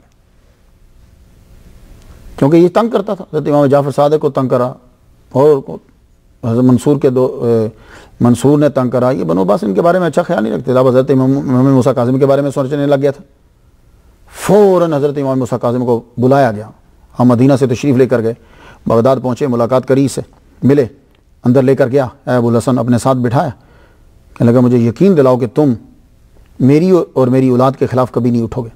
آپ نے فرمایا دیکھو یہ سیاست سے میرا کام ہی نہیں ہے، میں تو اپنے باپ کے علم کو آگے پھیلا رہا ہوں، جو میں نے امام جعفر صادق سے اپنے والد گرامی سے سیکھا ہے میں چاہتا ہوں اس کی تعلیم کروں۔ میری نیت تخت حاصل کرنے کا میری نہ نیت تھی نہ میری نیت ہے۔ اس نے بڑے تحائف دیے اور بڑے اعزاز کے ساتھ مدینہ واپس بھیج دیا، مگر جاسوسی رہتی تھی، کیونکہ کچھ لوگ تھے مدینہ کے کہ جو بنو عباس کے خلاف اٹھتے رہتے تھے، بغاوت کرتے رہتے تھے، تو زیادہ تر نظر جو ہے وہ بادشاہوں کی ان کے اوپر رہتی تھی، جاسوسی ہوتی رہتی، کبھی گھر میں قید کر دیا جاتا، کبھی ساتھ لے کر آ جاتے۔ ایک مرتبہ ہارون الرشید عباسی خلیفہ حج کرنے آیا، اس کا طریقہ یہ تھا بقول ابن جریر طبری کے کہ 1 سال جہاد کرتا تھا، دوسرے سال حج کرنے جاتا تھا۔ جب حج کرنے جاتا تھا 1000 ساتھ لے کے جاتا تھا، ان کا خرچہ خود برداشت کرتا تھا، 100 رکعت کہتے ہیں کہ نوافل پڑھتا تھا، مگر اولاد علی کو تنگ کیا، وہ جاری تھا، برابر جاری تھا۔ امام موسیٰ کاظم سے خوف زدہ رہتا. حج کرنے آیا, پہلے مدینے گیا, وہاں حضرت امام موسیٰ کاظم رضی اللہ تعالیٰ عنہ کے ساتھ ان کو ساتھ لے لیا, ساتھ لے کے حضور کے روزے پر گیا. اب ذرا غور سے دیکھیے کرتا کیا ہے. اب چونکہ جب یہ جاتا تھا تو ساتھ سارے عمراء, فقہاء, علماء اور سارے بڑے بڑے لوگ اس کے ساتھ جاتے تھے. حضور صلی اللہ علیہ وسلم کے روزہ اطہر پر گیا تو جا کر کہتا السلام علیکہ یا ابن عمی, عین کے ساتھ, اے میرے چچا کے بیٹے آپ پر سلام ہو. کیونکہ حضرت عبداللہ جو حضور کے ابو ہیں وہ بھائی لگتے ہیں حضرت عباس کے, اور سگے بھائی لگتے ہیں حضرت ابو طالب کے. کچھ سمجھ میں آیا؟ تو حضرت امام موسیٰ کاظم جو ہیں وہ قریبی کھڑے تھے. آپ نے فرمایا السلام علیکہ یا اباتی, اے میرے ابا جی آپ پر سلام ہو. یہ کہنا تھا, رنگ فک ہو گیا ہارون رشید عباسی کا, رنگ اڑ گیا. تو اکثر جب کبھی عباسی گفتگو کرتے خلفاء, تو اکثر گفتگو کے دوران یہ ضرور بتاتے تھے لوگوں کو, ہمارا بڑا قریبی تعلق ہے حضور صلی اللہ علیہ وآلہ وسلم سے, ہم حضور کے قریبی ہیں, حضور صلی اللہ علیہ وآلہ وسلم ہمارے چچا کے بیٹے ہیں. تو ایک روز الجھ پڑا امام موسیٰ کاظم سے, تم حضور کی بیٹی کے بیٹے ہو, ہم حضور کے چچا کے جو ہیں وہ بیٹے ہیں, ہم زیادہ قریبی ہیں. اب حضرت امام موسیٰ کاظم نے کہا میں اس کو کس طریقے سے سمجھاؤں. آپ نے ایک مثال دی, فرمانے لگے اگر حضور پاک تم لوگوں سے بیٹی کا رشتہ مانگتے تو تم دے دیتے؟ کہنے لگے ہاں دے دیتے, اور جائز ہوتا. اچھا, تو کہنے لگے اب میں تم سے مسئلہ پوچھوں کہ اگر وہ ہم سے مانگتے ہم دے دیتے جائز ہوتا؟ کہنے لگا نہیں تم نہیں دے سکتے, ناجائز ہے یہ. کہنے لگے بس تمہیں واضح ہو جانا چاہیے تھا کہ ہم اس لیے نہیں دے سکتے کہ ہم محمد مصطفیٰ صلی اللہ علیہ وسلم کا خون ہیں. چپ, ہم ان کا خون ہیں. اللہ اکبر جل شانہ. تو آپ کو ساتھ مکہ لایا, پھر ساتھ ہی بغداد لے گیا, بغداد لے جا کر قید کر دیا. جب اس نے بغداد لے جا کر قید کر دیا تو پھر ایک دن خواب دیکھتا ہے کہ ایک کالے رنگ کا غلام, وہ ہاتھ میں چھوٹا نیزہ لیا, اس کی طرف بڑا, کہنے لگا کہ تم اگر علی کے بیٹے کو نہیں چھوڑو گے میں تمہیں مار ڈالوں گا. ایک دم ہڑبڑا کر اٹھ گیا. ایک دم جب اٹھا فوراً جیلر کو بلایا, جیلر کو بلا کے یہ کہا کہ تم اس طرح کرو, فوراً سے امام موسیٰ کاظم کو چھوڑ دو اور 30,000 دراہم جو ہیں وہ میری طرف سے گفٹ تحفہ دو اور ان کو روانہ کر دو مدینہ کی طرف. وہ جیلر جب واپس گیا تو حضرت امام موسیٰ کاظم تیار بیٹھے ہوئے بالکل. کہنے لگا ہاں میں تیرا ہی انتظار کر رہا تھا, چلو آؤ. کہنے لگا تو حضور امام آپ کو کیسے پتا چلا؟ فرمانے لگے میں جب سویا ہوا تھا تو میرے نبی محمد مصطفیٰ صلی اللہ علیہ وآلہ وسلم جو ہے انہوں نے آ کر مجھے یہ بتلایا, آپ نے یہ آ کر بتلایا کہ بس ابھی تم سے کام لینا ہے, تم مدینے چلو, تو تیری رہائی کا آرڈر آ رہا ہے. حضور صلی اللہ علیہ وآلہ وسلم نے بتلایا, اس لیے میں بالکل تیار بیٹھا تھا. اس نے ہاتھ چومے امام کے, اللہ اکبر جل شانہ, 30,000 دراہم جو ہے وہ تحفہ دیا. آپ جو ہے وہ مدینہ شریف واپس چلے. لیکن اب سوال یہ پیدا ہوتا ہے کہ جب یہ امام کو بار بار چھوڑتا ہے, پھر آخر یہ امام ان کی قید میں کیوں آ گئے؟ تو بھائی یہ بار بار اس کو تنبیہ دی جاتی تھی. کیوں؟ اس لیے کہ جب آدمی اچھے کام کرتا ہو اور وہ ساتھ میں کوئی برا بھی کام کر رہا ہو تو اللہ تعالیٰ اپنی طرف سے اس کو تنبیہ کرتا ہے, بتلاتا رہتا ہے یہ کام نہ کرو, یہ کام نہ کرو, یہ کام نہ کرو. تو اس کے اچھے کاموں کی بنا کے اوپر اس کو تنبیہ کی جاتی تھی کہ اولاد علی کو, امام موسیٰ کاظم کو نہیں چھیڑو. لیکن پھر کیا ہوتا تھا؟ پھر کوئی نہ کوئی ایسا سبب پیدا ہو جاتا. وہ تقدیر اور اقتدار, اس کے کھیل ہی نرالے ہیں پوری دنیا کے اندر, تقدیر کے اور اقتدار کے, سمجھ میں نہیں آتے, اس کے کھیل نرالے ہیں. وہی آدمی کے جو دشمن ہے ہو سکتا ہے کہ وہ سیاسی اس وزیر کے ساتھ بیٹھا ہوا ہو. تقدیر کے اور اقتدار کے کھیل بڑے نرالے ہیں, آدمی کی سمجھ میں نہیں آتے. اب کیا ہوا؟ ہارون عباسی نے ان کو چھوڑ دیا, لیکن امام موسیٰ کاظم کا ایک رشتہ دار ہے, اس نے آ کر 200 درہم کے بدلے میں, اسے پیسے چاہیے تھے اور امام جبکہ اس کو 300 درہم دے رہے تھے, 200 درہم کے بدلے میں جا کر ہارون الرشید کو یہ غلط اطلاع دے دی کہ جو لوگ مدینہ میں تیرے خلاف بغاوت کر رہے ہیں, گروپ تھا, ان کے ساتھ موسیٰ کاظم ملے ہوئے ہیں. یہ آ کر اس نے بتایا. اب ہارون الرشید عباسی نے کیا کیا, 200 درہم اس کو دے دیے. وہ 200 درہم جب دے دیے تو 200 درہم لے کر جب واپس آیا مدینے پہنچا تو بیمار ہو گیا. بیمار ہوا تو اسی بیماری کے اوپر پیسے لا کے اور وہ بعد میں مر گیا. اب اس نے امام موسیٰ کاظم, اب آیا, 1 سال وہ حج کرتا تھا, 1 سال جہاد کر, جس طرح حج کرنے کے لیے مدینہ گیا, مدینہ سے حضرت امام موسیٰ کاظم کو بہانے کے ساتھ لیا. ساتھ لینے کے بعد پھر وہ بصرہ لے گیا, مکہ سے بصرہ, بصرہ سے بغداد, پھر بدترین جیل جو ہے سندھی ابن شاہاک، اس میں جا کر قید کر دیا. یہ امام کا اب آخری دور ہے. یہ سندھی ابن شاہاک میں جا کر قید کر دیا تو وہاں عام قیدیوں کے ساتھ قیدیوں کی طرح کبھی سلوک کیا جاتا اور کبھی خطرناک قیدیوں کی طرح آپ کے ساتھ سلوک کیا جاتا. بعض اوقات آپ کو ایسے کمرے میں ایسی جگہ پہ کھڑا کر دیا جاتا کہ امام جو ہے وہ صرف نماز پڑھ سکتے، یعنی رکوع میں جاتے، سجدے میں نہیں جا سکتے تھے. اور پھر ایک دور وہ بھی آیا کہ امام کو اتنا بالکل سیدھا کھڑا کر دیا گیا کہ امام جھک بھی نہیں سکتے تھے.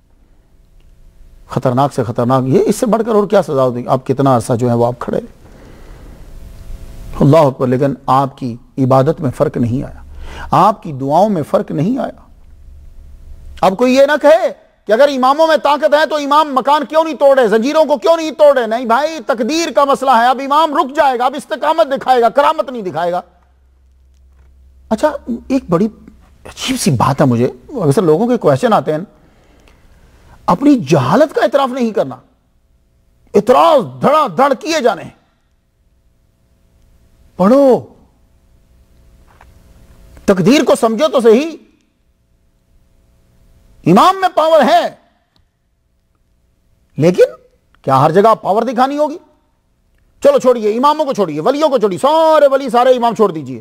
نبی میں تو پاور ہے نا. بھائی نبیوں کا تو کچھ مقام ہے کہ نہیں ہے؟ تسلیم کیا، ٹھیک ہے. یا علیہ السلام کی گردن اڑا دی تو زکریا علیہ السلام کو رکھ کے درخت میں جب آپ چلے گئے اوپر سے آرے سے چیر دیا، کیا تھا وہاں؟ اب جو جواب دو گے وہ جواب یہی ہے. کیا تھا؟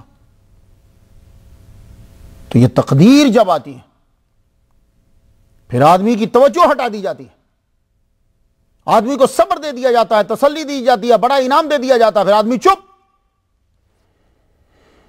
اللہ اکبر جل شانہ. امام جب وہاں ہیں تو یحییٰ بن خالد برمکی. بعض اوقات ایسا ہوتا ہے تاریخ کے اندر جب آپ پڑھیں، شاہ سے زیادہ شاہ کے مصاحب جو ہے نا وہ زیادتی کا مرتکب ہو جاتے.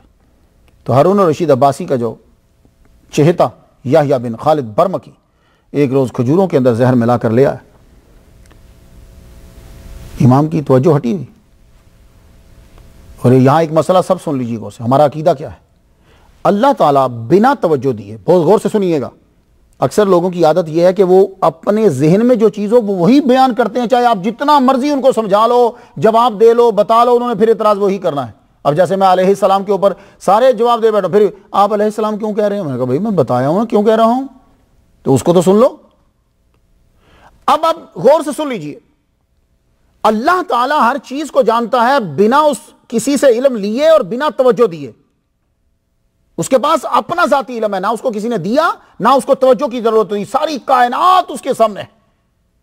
اور جو اس کے بعد جتنے ہیں، نبی ہیں یا اور ہیں، ان کو چیز پہ توجہ دینا ہوتی ہے. توجہ دیں گے تو وہ پوشیدہ چیز سمجھ میں نظر آئے گی، توجہ نہیں دیں گے تو نہیں نظر آئے گی. تو اللہ تعالیٰ کیا کرتا ہے؟ ان کی توجہ اپنی جانب کر لیتا. تو اب آپ نے کھا لی، 2 کھجوریں ہی کھائیں تو فرمانے لگے بس لے جاؤ لے جاؤ. کھجوریں لے گئے. تھوڑی دیر کے بعد توجہ جب دی تو اب سمجھ آئی. فرمانے لگے مجھے زہر دے دیا گیا، میرا جسم کل زرد ہوگا، اس کے بعد سرخ ہوگا، اور جب زہر کے اثر سے سیاہ ہو جائے تو اسی روز میری شہادت ہو جائے. آپ کے چاہنے والوں میں بڑے لوگ تھے، آتے تھے، کبھی کبھی جیل میں اجازت مل جاتی تھی، آپ آتے تھے، ملتے تھے لوگ اگر آپ. اور ان چاہنے والوں میں ایک بہت بڑے علامہ، فقیہ، محدث، جج حضرت بہلول دانا رحمت اللہ علیہ.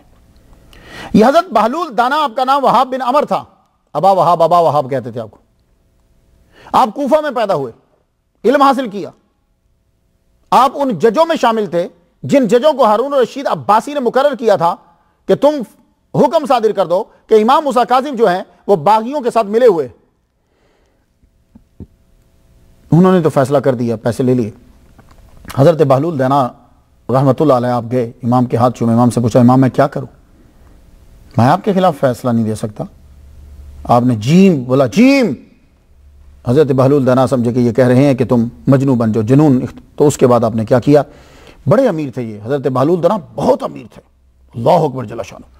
سارا کپڑے چھوڑے، مکان چھوڑا، سامان چھوڑا، پھٹے ہوئے کپڑے پہنے اور لکڑی کا گھوڑا بنا کر بغداد کی گلیوں میں پھرنے لگے. لوگوں نے یہ تو پاگل ہو گیا، یہ تو دیوانہ ہو گیا. تو حضرت بہلول دانا نے امام موسیٰ کاظم کے خلاف فیصلہ نہیں کیا۔ تو ان کے چاہنے والوں میں ایک یہ بھی تھے، آج تک ان کا نام جو ہے وہ زندہ۔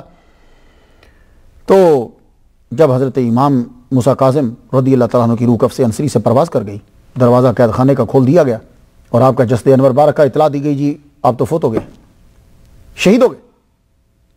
ساری کابینہ آئی، ہارون رشید عباسی نے گورنمنٹ کو خاص طور پر کابینہ کو بھیجا، جاؤ جاؤ دیکھو، دیکھنے کے بعد جب واپس آ تو کہنا ہاں طبعی موت مرے ہیں، طبعی موت طبعی موت طبعی موت طبعی موت طبعی موت۔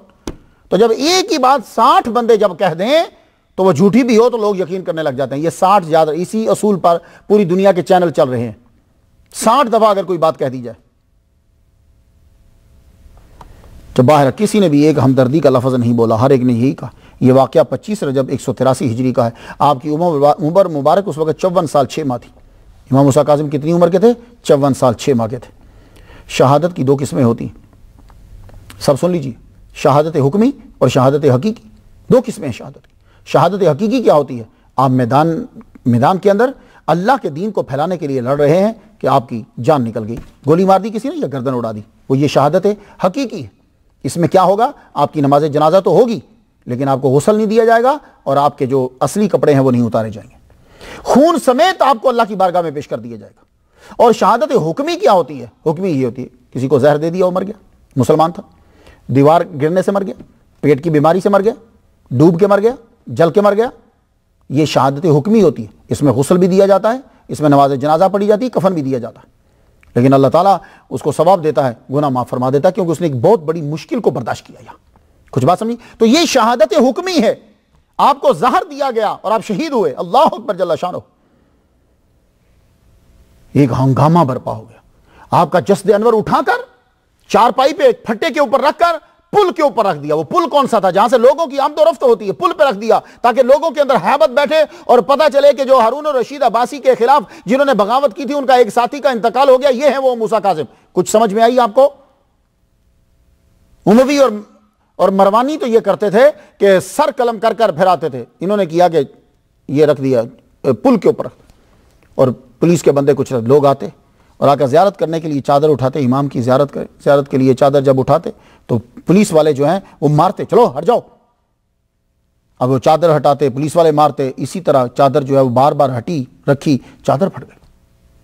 لوگ جنازہ پڑھنے کے لیے آئے اور جنازہ پڑھنے نہ دیا جائے تو شاہی فیملی کا ایک فرد سلیمان، اس کو جب معلوم ہوا تو اس نے اپنے ذاتی آدمی بھیجے، اس نے کہا جاؤ جا کر جنازہ جو ہے وہ پڑھواؤ، اگر پولیس کچھ کرے تو خود جو ہے اور ہر رکاوٹ توڑ دو۔ اور جب شاہی فیملی کا آدمی سامنے آ جائے تو پھر کون کچھ کرے گا؟ جنازہ آپ کا ادا کیا گیا، جنازہ اٹھا کر آپ کو وہاں دفن کیا گیا جہاں قریشیوں کو دفن کیا جاتا تھا، وہ ایک قبرستان تھا جہاں سے مکہ اور مدینہ اور یہاں کے قریشی خاندان ہیں ان کو دفن کیا جاتا، وہاں جا کر آپ کی قبر بنا دی، اور آپ کی قبر جو ہے وہ قبر انور وہ لوگوں کی توجہ کا مرکز بن گیا۔ آہستہ آہستہ اس کے گرد ایک ٹون ہو گیا، اس ٹون کا نام بنا کاظمیہ، کاظمین۔ اب اس کو کاظمیہ بھی کہتے ہیں، کاظمین بھی کہتے ہیں، کاظمین، 2 کاظم۔ 2 کاظم کون سے؟ حضرت امام موسیٰ کاظم اور حضرت امام جواد، جن کا نام محمد بن علی بن موسیٰ کاظم ہے، دونوں پر سلامتی رحمتیں۔ تو خلاصہ بیان کرتا جاؤں، تمام باتوں کو اگنور کر کے، تمام باتوں کو اگنور کرنے کے بعد یہ تو تسلیم کرنا پڑے گا کہ حضرت امام جعفر صادق اور امام موسیٰ کاظم اور امام اعظم نعمان بن ثابت رضی اللہ تعالیٰ عنہم پر بنو عباس نے عرصہ حیات تنگ کیا رکھا، تینوں کے اوپر۔ مگر ایک سوال خارجیوں کی طرف سے ہوتا ہے کہ یہ لوگ اتنے اللہ کے مقرب تھے تو مصائب میں کیوں رہے؟ حالانکہ حضرت امام موسیٰ کاظم میں جانتے ہو کتنی طاقت تھی، اللہ تعالیٰ نے بڑی طاقت عطا فرمائی۔ ایک مرتبہ مدینے کی گلی سے گزرے، ایک بچے کو روتے، معصوم بچے کو روتے ہوئے دیکھا، آپ پوچھنے لگے یہ بچہ اتنا کیوں رو رہا ہے؟ کسی نے کہا حضور اس کے ابو چند ماہ پہلے فوت ہوئے، آج اس کی والدہ فوت ہوگی، اب اس کا کوئی رکھوالا نہیں ہے تو یہ رو رہا ہے۔ آپ نے فرمایا اچھا پردہ کرو۔ اندر گیا، کعبے کی طرف منہ کر کے آپ نے مصلی بچھایا، وہ جو گھر میں تھا مصلی بچھا کر آپ نے سجدہ کیا، 2 سجدے کیے۔ سجدے سے جب سر اٹھایا، ادھر آپ نے مصلی سے سر اٹھایا، ادھر سے وہ عورت جو مر چکی تھی وہ 4 پائی سے اٹھ کھڑی ہوئی۔ لوگوں نے پکار دیا، کہنے لگے وہ ابن مریم تھا، یہ ابن رسول اللہ، اللہ اکبر جل شانہ، وہ ابن مریم تھے، وہ عیسیٰ ابن مریم تھے، یہ ابن محمد ہے صلی اللہ علیہ وسلم۔ تو اللہ تعالیٰ نے قرآن مجید میں یہ کہا ہے وَلَنَبْلُوَنَّكُمْ بِشَيْءٍ مِّنَ الْخَوْفِ وَالْجُوعِ وَنَقْصٍ مِّنَ الْأَمْوَالِ وَالْأَنفُسِ وَالثَّمَرَاتِ وَبَشِّرِ الصَّابِرِينَ الَّذِينَ إِذَا أَصَابَتْهُمْ مُصِيبَةٌ قَالُوا إِنَّا لِلَّهِ وَإِنَّا إِلَيْهِ رَاجِعُونَ۔ یہ ہے صفت تو اس لیے آئمہ پر جو مصائب آئے ہیں، جو ولیوں پر جو آتے ہیں، وہ اللہ تعالیٰ کی قرآن مجید، اللہ کی کتاب کے اندر بیان ہے کہ وہ کیوں آتے ہیں۔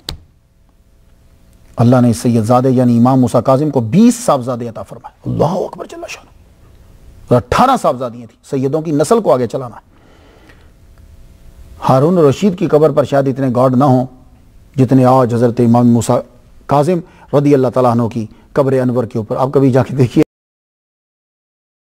گا، ایک عجیب منظر ہوتا ہے، ایسا لگتا ہے جیسے کسی ملک کا بادشاہ ہے اور گارڈ آف آنر پیش کیا جا رہا ہے۔ بڑے خوبصورت انہوں نے ڈریس پہنا ہوتا ہے اور پھر وہ پڑھتے ہیں وہاں۔ اس کے بعد ہارون الرشید نے امام موسیٰ کاظم کی شہادت کے بعد ان کے بیٹے سے بڑی محبت اور راہ و رسم بڑھائے رکھا۔ شاید وہ یہ چاہتا ہو کہ جو غلطی ہو گئی ہے اس کا تدارک ہو جائے، لیکن تاریخ میں یہ لکھا گیا کہ بنو عباس نے امام جعفر صادق، امام اعظم نعمان بن ثابت اور حضرت امام موسیٰ کاظم اور اس کے علاوہ اور بہت سارے سادات جو ہیں ان کا عرصہ حیات تنگ کیے رکھا۔ اللہم صلی علی محمد و آباء محمد وعلی آل محمد و صحابہ محمد وبارک وسلم۔